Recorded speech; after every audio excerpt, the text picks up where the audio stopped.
Bienvenidos a la lección número 4 de nuestra materia Doctrina Bautista en un año, o también Doctrina Bíblica Básica.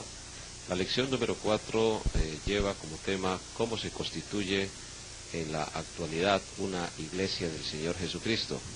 Es nuestra oración que ustedes, hermanos, hermanas, hayan podido continuar en el desarrollo de cada una de estas lecciones.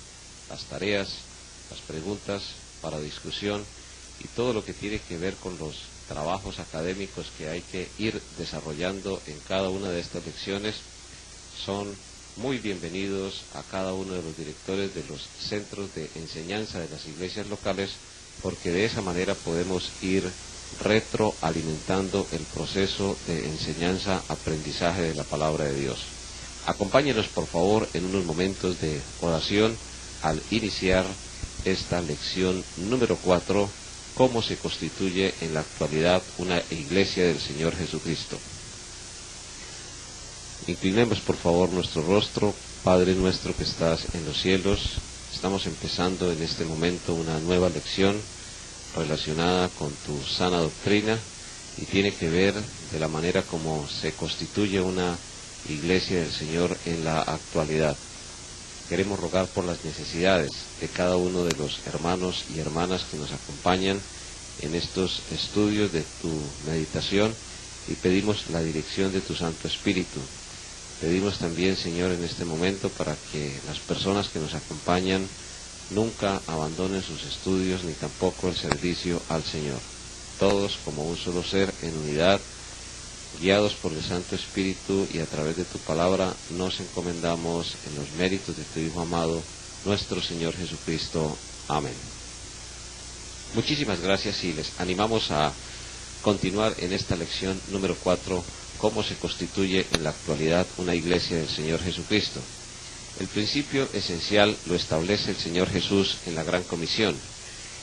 Y como Él bien sabido, esta Gran Comisión fue entregada por el mismo Señor Jesucristo a su propia iglesia instantes antes de ascender a los cielos. En el Evangelio según San Mateo, en el capítulo número 28, una vez más es importante recordar la enseñanza porque de allí es donde parte la doctrina de cómo se constituye en la actualidad una nueva iglesia del Señor Jesús. El verso número 18 que hemos ya estudiado en otras oportunidades, es el que necesitamos usar. En Mateo capítulo 28, a partir del verso 18, dice la Biblia que Jesús se acercó y les habló. ¿A quiénes se dirigió en ese momento el Señor Jesucristo? El Señor Jesús en ese momento se dirigió a su iglesia, la que Él había establecido aquí en su ministerio terrenal. La afirmación que sigue es de gran validez y de gran importancia. Después de 20 siglos de que el Señor Jesús aproximadamente hiciera esta afirmación, pues sigue siendo válida, sigue siendo la verdad, y nosotros como verdaderos hijos de Dios, como miembros aún de una verdadera iglesia del Señor Jesucristo, pues tenemos que atenernos a la enseñanza que el Señor presenta. Toda potestad, y aquí la palabra potestad está refiriéndose a la autoridad, me es dada en el cielo y en la tierra. Esa afirmación se basa en el principio de que Jesús había vencido la muerte, y al vencer el Señor Jesucristo la muerte, entonces Él hace una afirmación que tiene que ver con su iglesia local. Por tanto, lo que está haciendo Jesús cuando afirma por tanto es transfiriendo la autoridad a su iglesia local. Y, en otras palabras, mientras vamos por la vida, debemos hacer discípulos, luego bautizarlos en el nombre del Padre y del Hijo y del Espíritu Santo. Pero el hecho de hacer discípulos, la orden de hacer discípulos se da a todas las naciones. Ni Pedro, ni Juan, ni Andrés, ni Jacobo, ni Tomás, ni Bartolomé, ni cada uno de los demás miembros en ese momento, que habían 11 personas participando como miembros de la iglesia del Señor Jesucristo, podían ir a todas las naciones. Primero, era físicamente imposible, y en segundo lugar, ellos irían a morir. Entonces, ¿a quién se está dirigiendo el Señor Jesús? Es muy claro que Jesús se está dirigiendo a su iglesia. La ordenanza de bautizar y también la ordenanza de la Cena del Señor fueron restringidas a la iglesia local. Ahora luego sigue la función de enseñar todas las cosas que os he mandado, y la promesa finalmente: y aquí yo estoy con vosotros todos los días hasta el fin del mundo. Si Jesús estaba dirigiendo a la iglesia, como es claro que lo está haciendo acá, si le está dando una orden de hacer discípulos, de bautizarlos, y en otros textos también de servir la cena del Señor, aquí afirma también que hay que enseñar todo lo que Él ha mandado, es decir, la sana doctrina y la promesa, en consecuencia de que estaría todos los días hasta el fin del mundo. Podemos entonces reconocer que la autoridad de empezar nuevas iglesias reside en la iglesia local. Aquí Jesús se la estaba dando a la iglesia de Jerusalén. Luego, en el libro de Hechos de los Apóstoles, vamos observando cómo esa autoridad se va desarrollando. Es muy posible que los hermanos de la iglesia de Jerusalén hubieran malentendido la orden que el Señor había dado.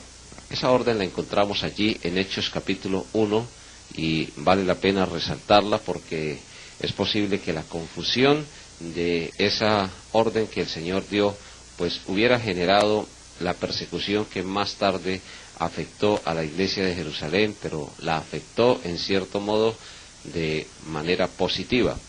Recibiréis poder, es la promesa del Señor en Hechos capítulo 1, en el verso número 8. Hechos capítulo 1, verso 8. Recibiréis poder cuando haya venido sobre vosotros el Espíritu Santo.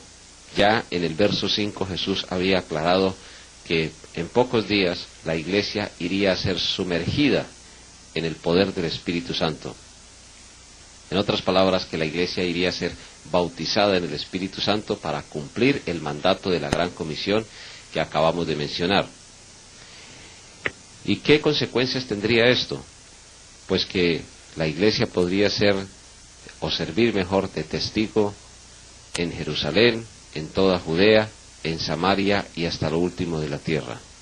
Este mandato del Señor es muy posible que haya sido mal entendido por la iglesia primitiva de Jerusalén, porque es posible que ellos hayan entendido que había que ganar primero a toda la ciudad de Jerusalén, y luego sí, entonces partir hacia Judea, que era la provincia o el departamento o el estado vecino, y luego Samaria y hasta lo último de la tierra. Una vez más, Jesús se está dirigiendo a su iglesia, le está prometiendo que recibiría el poder del Espíritu Santo al ser bautizada o al ser sumergida, acontecimiento que se registra allí en Hechos capítulo número 2. Lo cierto es que la iglesia se quedó en Jerusalén.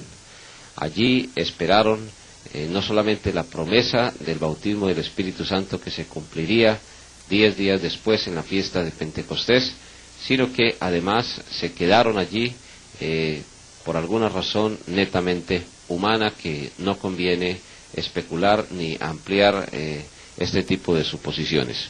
Pero lo que sí nos conviene ver es que la esparción, el momento que sucedió fue muy importante, porque vino una persecución que afectaría seriamente la iglesia del Señor Jesús. Y esa iglesia del Señor Jesús tuvo entonces que en determinado momento ser esparcida, o mejor, Dios permite la persecución con el motivo de que el Evangelio sea predicado, y no solamente que el Evangelio sea predicado, sino que se empiecen a establecer nuevas iglesias locales. La voluntad de Dios es que haya iglesias locales con la autoridad que venga desde los tiempos del Señor Jesucristo, porque la afirmación de Jesús es muy clara. Jesús estaría con su iglesia todos los días. Para estar con su iglesia, pues es necesario reconocer la autoridad que viene desde allá, desde la primera iglesia primitiva, la iglesia de Jerusalén, y día por día semana por semana, mes tras mes, año tras año, siglo tras siglo, la autoridad ha estado intacta, reposando en la iglesia del Señor Jesús. ¿Esto qué significa? Que cada iglesia local debe haber sido establecida o debe trazar su origen desde Cristo hasta nuestros días.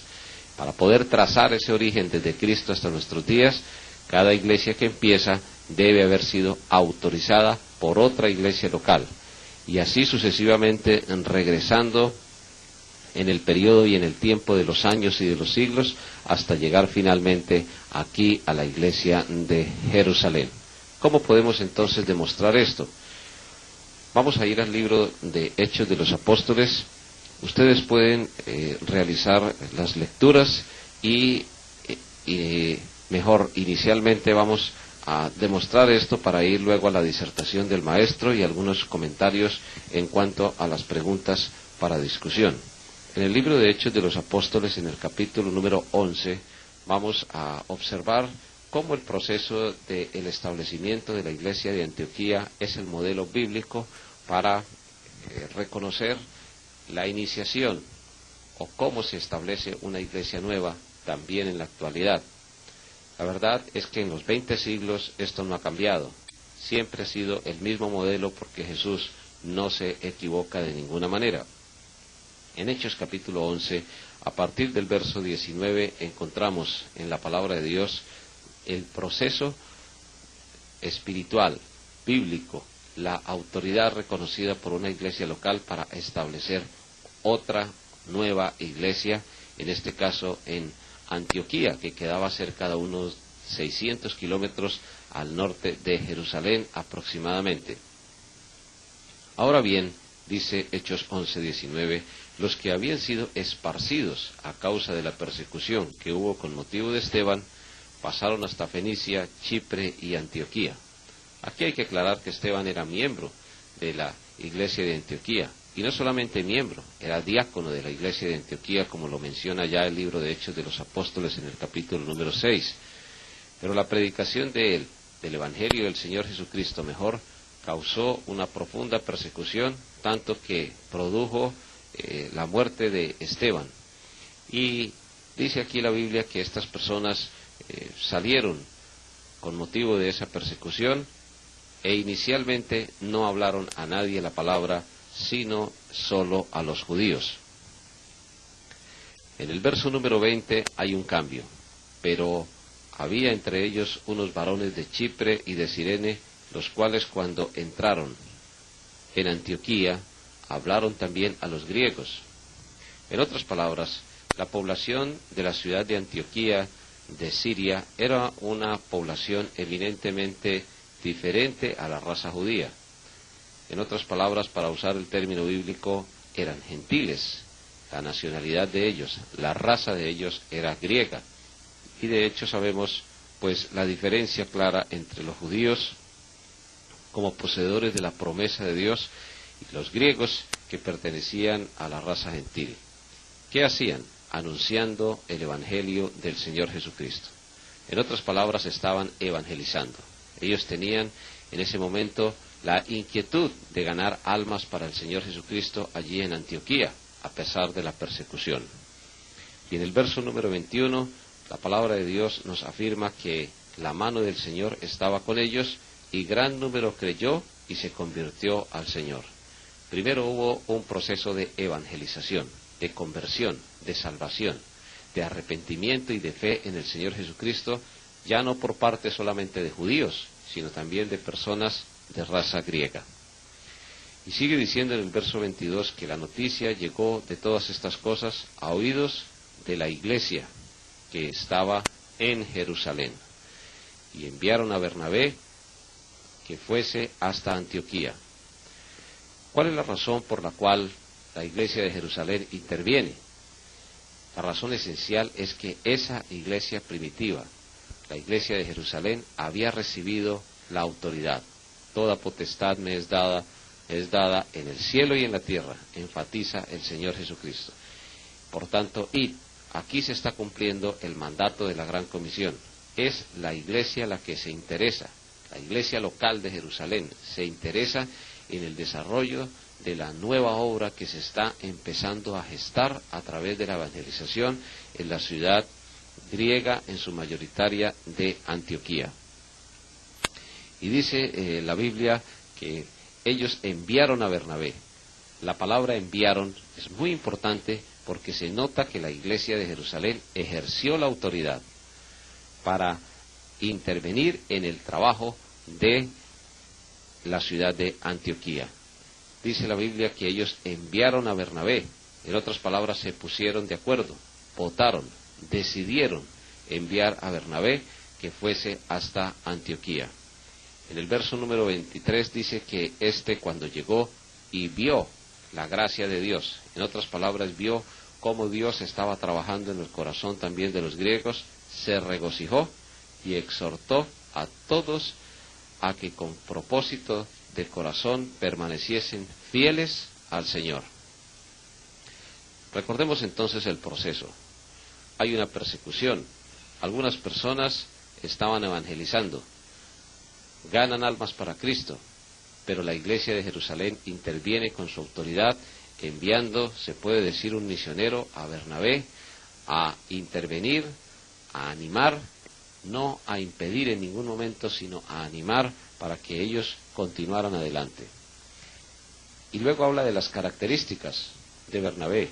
Era varón bueno y lleno del Espíritu Santo, en otras palabras, controlado por el Espíritu Santo. Y además le reconoce su fe. Afirma la Biblia que una gran multitud fue agregada al Señor.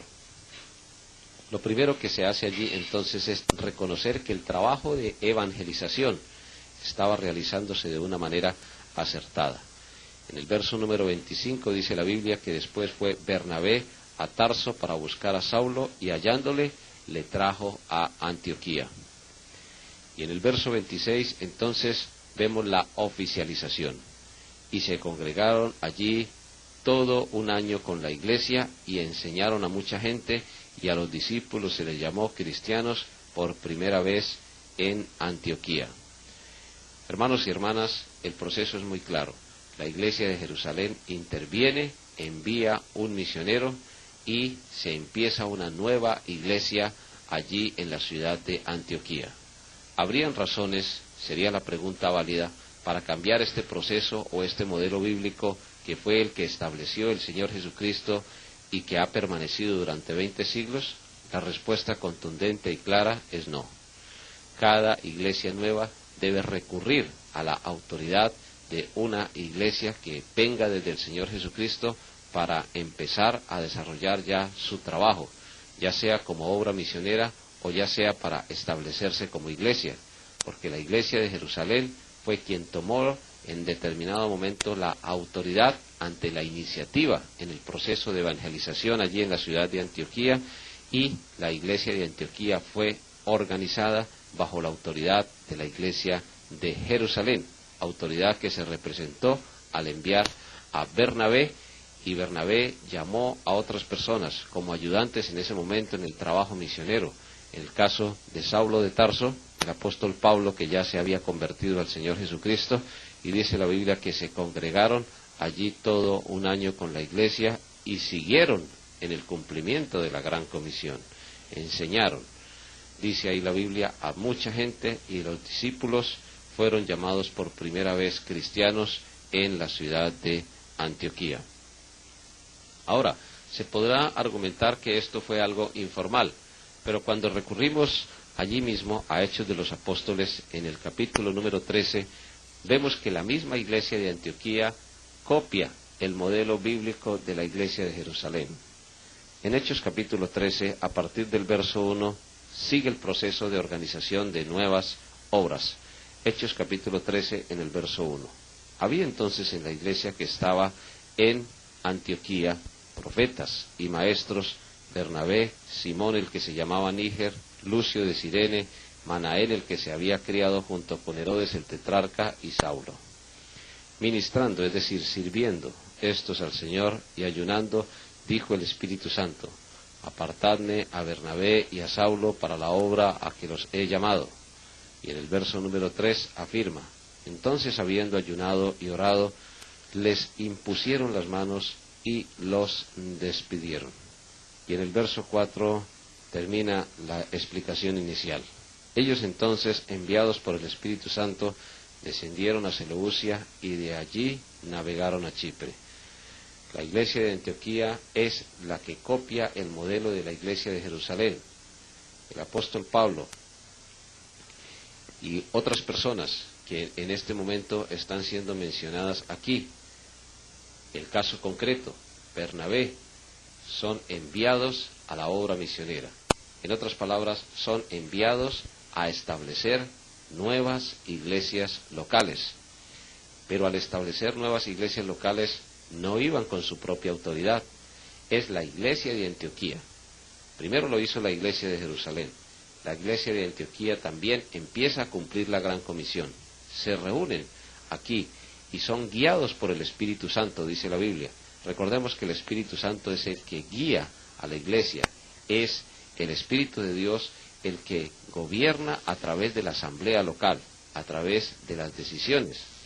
De hecho, hay ocasiones en que las iglesias se equivocan o tomamos como iglesia decisiones equivocadas porque no nos dejamos guiar por el Espíritu Santo. Es el Espíritu de Dios el vicario, el representante mejor de Cristo en la tierra y ejecuta su voluntad a través de una iglesia local. Esto lo podemos afirmar con toda claridad porque aquí vemos un maravilloso ejemplo. En el verso número 1 de Hechos capítulo 13 está reconociendo la autoridad de la iglesia. Había entonces en la iglesia que estaba en Antioquía y empieza a mencionar cada una de las personas que servían en la enseñanza de la palabra de Dios. Y ellos, juntamente con la iglesia, lógicamente ayunaron. De hecho, se sabe que el ayuno que Dios autoriza es un ayuno secreto. Entonces, se puede decir que aquí se reconoció mucho después que ellos efectuaron la voluntad de Dios. Y es el Espíritu del Señor el que dice: apartadme a Bernabé y a Saulo para la obra a que los he llamado. Y en el verso número 3 da a entender que toda la iglesia participó en esa decisión. Habiendo ayunado y orado, les impusieron las manos. ¿Qué significa la palabra aquí, o la frase mejor, imponer las manos? Significa que se identificaron, que colocaron sus manos sobre ellos, indicando que estaban unidos. Pero de hecho fue toda la iglesia, porque desde el verso 1 nos está dando a entender que la iglesia es la que toma la iniciativa. Pero eso sí, no es la iglesia hablando humanamente en sí misma, sino es el Espíritu de Dios quien envió a estas dos personas, a estos dos hermanos, a estos dos misioneros. Fueron apartados por el mismo Espíritu de Dios para empezar el desarrollo del trabajo misionero. Seguirían entonces los 3 viajes misioneros del apóstol Pablo en diferentes condiciones, acompañado en algunas ocasiones por Bernabé, en otras ocasiones por Silas, por su equipo misionero, pero siempre bajo la autoridad de la iglesia. El primer trabajo se desarrolló en la provincia de Galacia. Allí varias iglesias locales fueron establecidas y se menciona en el capítulo número 13 el trabajo del apóstol Pablo estableciendo nuevas obras, nuevas iglesias mejor, en la provincia de Galacia, pero siempre lo hacía bajo la autoridad de una iglesia del Señor Jesucristo. Si vamos al libro de Hechos de los Apóstoles, en el capítulo número 14, cuando Pablo está terminando el desarrollo de su primer viaje misionero, lo encontramos en el verso número 21, dice la palabra de Dios: y después de anunciar el Evangelio a aquella ciudad, hablando de Derbe, y de hacer muchos discípulos, volvieron a Listra, a Iconio y a Antioquía. Verso número 22, confirmando los ánimos de los discípulos. La palabra confirmar aquí es muy importante porque tiene que ver con el ejercicio de la autoridad. Confirmar significa que cuando ya había posibilidades de organizar una nueva iglesia local, entonces lo hacía. Eso sí, siempre bajo la autoridad de la iglesia de Antioquía. En ningún momento vemos al apóstol Pablo actuando, como se diría, como una rueda suelta, haciendo su propia voluntad. No, siempre encontramos al apóstol Pablo sujeto a la iglesia de Antioquía, tanto para ir a predicar, como para ir a bautizar, como para ir también a participar en la cena del Señor, como para organizar nuevas iglesias del Señor Jesucristo. Nunca actuó a modo propio, a voluntad propia. Siempre lo hizo bajo la autoridad de una iglesia local. Y en el verso número 23 sigue diciendo la palabra de Dios: y constituyeron ancianos. La palabra ancianos es una traducción múltiple de la palabra presbúteros. Presbútero se puede traducir anciano, obispo, pastor, sobreveedor o superintendente. Tiene diferentes traducciones la palabra presbúteros. Aquí se traduce como ancianos, y de hecho pues sabemos que no es por la edad, sino por la madurez y el llamamiento que Dios tiene a servir a una iglesia local. Y constituyeron ancianos o pastores, mejor, en cada iglesia. Y habiendo orado con ayunos, los encomendaron al Señor, en quien habían creído. Y sigue el proceso de pasar a Pisidia, a Panfilia, y habiendo predicado la palabra en Perge, descendieron a Atalía. Está el desarrollo del viaje misionero del apóstol Pablo. De allí navegaron a Antioquía. ¿Por qué es necesario mirar el texto y el contexto? Porque podemos ver que siempre Pablo se estaba orientando hacia la iglesia que le había dado la autoridad, hacia la iglesia de la cual él era miembro y a la cual él seguía sujeto, desarrollando la obra de Dios. Y sigue diciendo allí en el verso número 26, desde donde habían sido encomendados a la gracia de Dios. Otra vez la autoridad de la iglesia para la obra que habían cumplido. Verso número 27, y habiendo llegado y reunido otra vez. Aquí es supremamente importante, porque el apóstol Pablo termina aquí este viaje misionero llegando otra vez a la iglesia, y refirieron cuán grandes cosas había hecho. En otras palabras, rindieron su informe del viaje misionero que estaban concluyendo. Y no solamente eso, sino que le dan la gloria a Dios, todas las cosas que había hecho Dios con ellos y cómo había abierto la puerta de la fe a los gentiles, y se quedaron allí mucho tiempo con los discípulos. El proceso sigue siendo muy claro, muy contundente. No se debe prestar ni a engaño ni a ningún tipo de duda. La iglesia de Jerusalén ejerció su autoridad para empezar obras en Judea, en Samaria y ahora en Antioquía. Y ahora encontramos aquí en Galacia y encontramos en todas estas provincias que ya mencionamos y ciudades anteriormente que la iglesia de Antioquía sigue el mismo proceso. Es la iglesia local la que envía misioneros para establecer nuevas iglesias, nuevas obras. Y al establecer nuevas obras, pues esos mismos misioneros, esas mismas personas que hayan sido encargadas, regresan, rinden informe a la iglesia, están sujetos a una iglesia local. Y la iglesia es la que va desarrollando la obra. La iglesia es la que va dando autoridad para bautizar, para servir la cena del Señor, para enseñar la sana doctrina, para reconocer la iniciación de una nueva iglesia. Si leemos en Hechos capítulo número 15, vemos también el cuidado y la protección que la iglesia de Jerusalén seguía ejerciendo sobre la iglesia de Antioquía. Solamente vamos a plantear algunos textos esenciales para demostrar que la autoridad de la iglesia seguía siendo y debe seguir siendo el principio esencial, fundamental de la palabra de Dios al establecer nuevas obras. En Hechos 15:1 se presenta la situación. Entonces algunos que venían de Judea enseñaron a los hermanos: si no os circuncidáis conforme al rito de Moisés, no podéis ser salvos.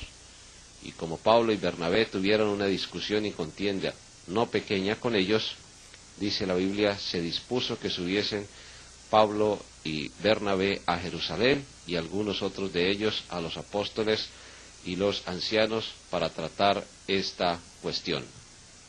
El capítulo número 15, que ustedes, hermanos y hermanas, pueden leer de una manera muy atenta, pues les va a ilustrar, como lo ha hecho en otras oportunidades con nosotros, sobre el famoso concilio de Jerusalén. Se presenta la discusión en cuanto al problema: si no os circuncidáis conforme al rito de Moisés, no podéis ser salvos. Había judaizantes o personas que todavía estaban mezclando la ley con la gracia, pero al mezclar la ley con la gracia, pues de una o de otra manera podemos nosotros entender que se presentaba una amenaza doctrinal contra la iglesia del Señor Jesucristo. ¿Qué hace la iglesia de Antioquía? Recurre a la iglesia de Jerusalén. ¿Qué hace la iglesia de Jerusalén? A través de los siervos que Dios había puesto allí. Pues a partir del verso número 6 hasta el verso número 18 se presenta la discusión, y también luego a partir del verso 19 la decisión, donde finalmente se reconoce que solamente el arrepentimiento y la fe en el Señor Jesucristo sería y sigue siendo lo que trae salvación para el ser humano. Pero con el ánimo de resumir, podemos leer el verso número 30. Así pues, los que fueron enviados descendieron a Antioquía y, reuniendo a la congregación, entregaron la carta. Otra vez vemos el cuidado, la protección doctrinal de la iglesia de Jerusalén sobre la iglesia de Antioquía, una iglesia que ejercía la autoridad sobre la obra misionera, una iglesia, la de Jerusalén, que ejercía el cuidado sobre una iglesia, la de Antioquía, que recién había sido establecida y que necesitaba de la madurez espiritual de otra iglesia hermana que interviniera para poder desarrollar la enseñanza de la sana doctrina, en este caso de la salvación a través del arrepentimiento y de la fe en el Señor Jesucristo. Y a partir del verso 31 sigue diciendo que, habiendo leído la cual, es decir, la carta, se regocijaron por la consolación. Hermanos y hermanas, el proceso para establecer nuevas iglesias no puede ser más claro. Aquí, en el texto que estamos usando de estudio, pues se habla también de que hay ocasiones cuando no se puede iniciar una iglesia reconociendo inicialmente la autoridad de una iglesia local. Por ejemplo, personas que sean miembros de iglesias locales y que no tienen la oportunidad de seguir congregándose, o que han tenido en su corazón la voluntad de iniciar una obra nueva.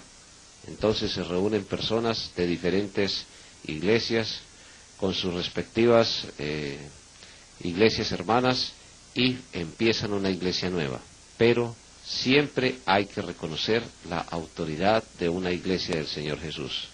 Alguien podría afirmar que si un grupo de personas bastante alejados, zonas inhóspitas, por ejemplo, o selváticas quizás, donde no hay posibilidad de comunicación con una iglesia local para empezar una nueva obra, ¿cómo sería en esos casos? Sería la pregunta. Y la pregunta es válida. Pues la verdad es que una cosa es cuando no se quiere reconocer la autoridad de una iglesia local, y otra cosa es cuando no se puede reconocer la autoridad de una iglesia local. En estas épocas de tecnología, de medios de comunicación, de las redes de internet, de comunicaciones telefónicas, pues es muy fácil, en cierto modo, comunicarse, valga la redundancia, con una iglesia local para reconocer la autoridad.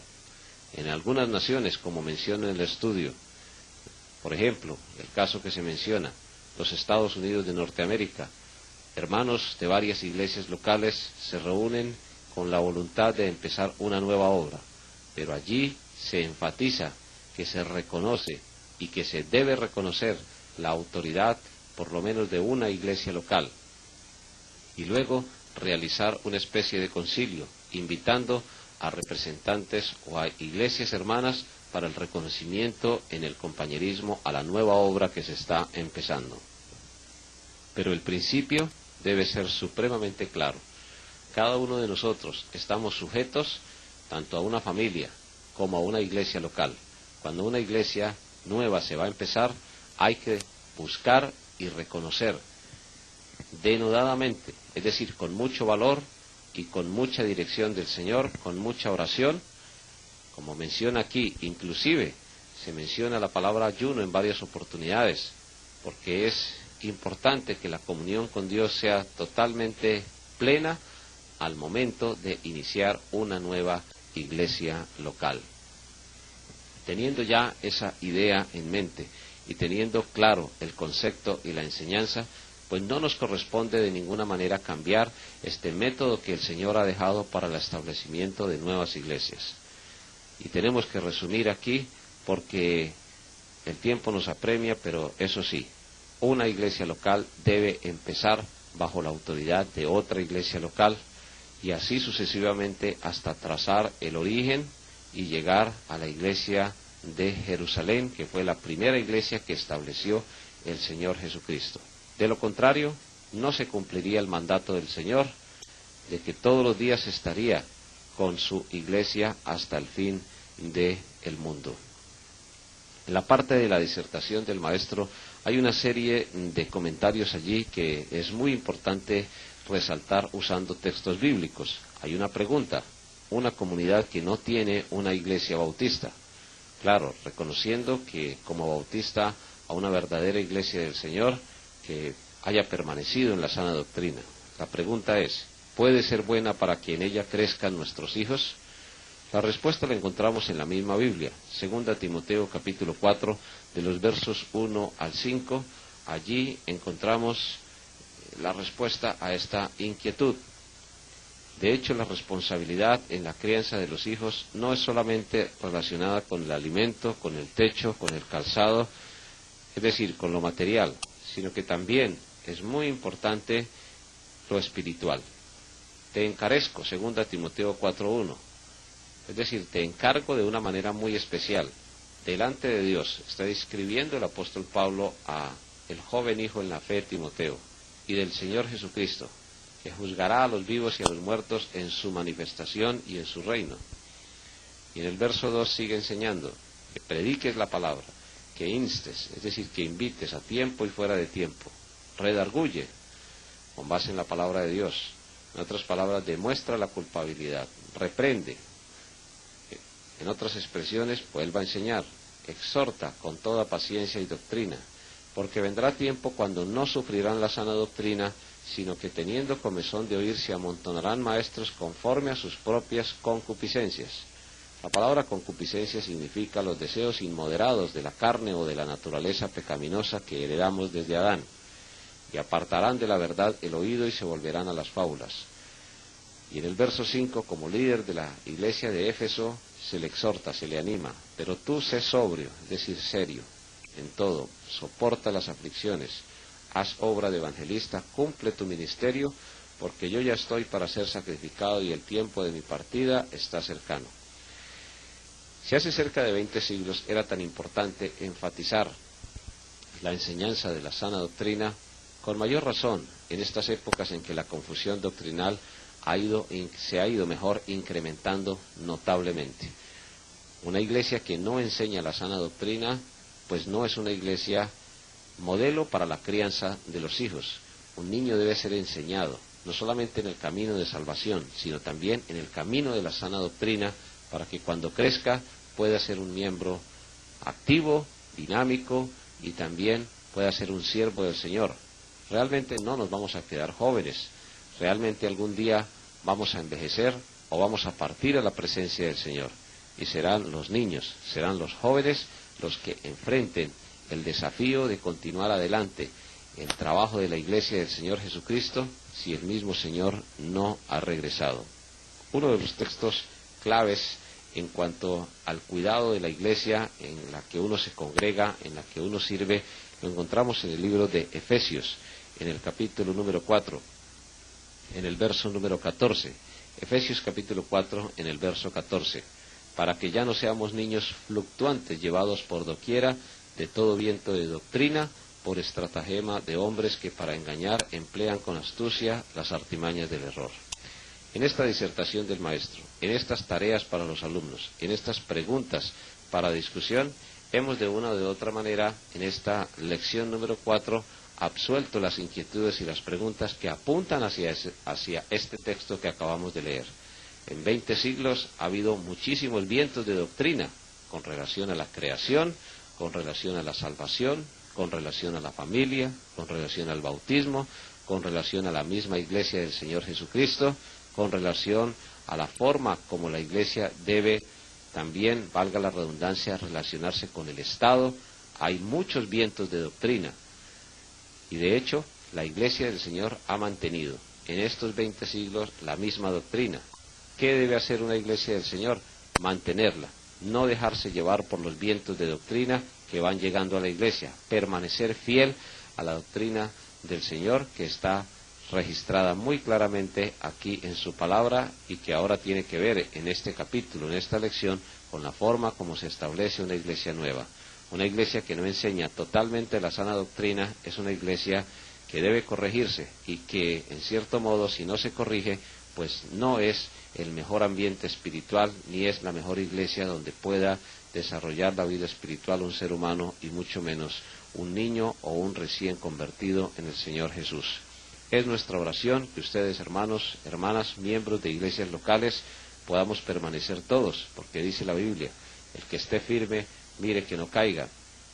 Ninguno de nosotros está exento en determinado momento de caer en errores en la formación de nuevas iglesias, pero la palabra de Dios sigue siendo vigente, permanece para siempre y sigue ayudándonos a nosotros a rechazar todos los vientos de doctrina que seguirán llegando hasta que finalmente el Señor nos lleve como su iglesia o cuando Él regrese ya en el final de los tiempos. Muchísimas gracias por acompañarnos en esta lección número 4 y seguimos insistiendo en que necesitamos orar unos por otros para que el Señor nos fortalezca y podamos permanecer fieles en la sana doctrina. Que Dios nos bendiga a todos grande y ricamente.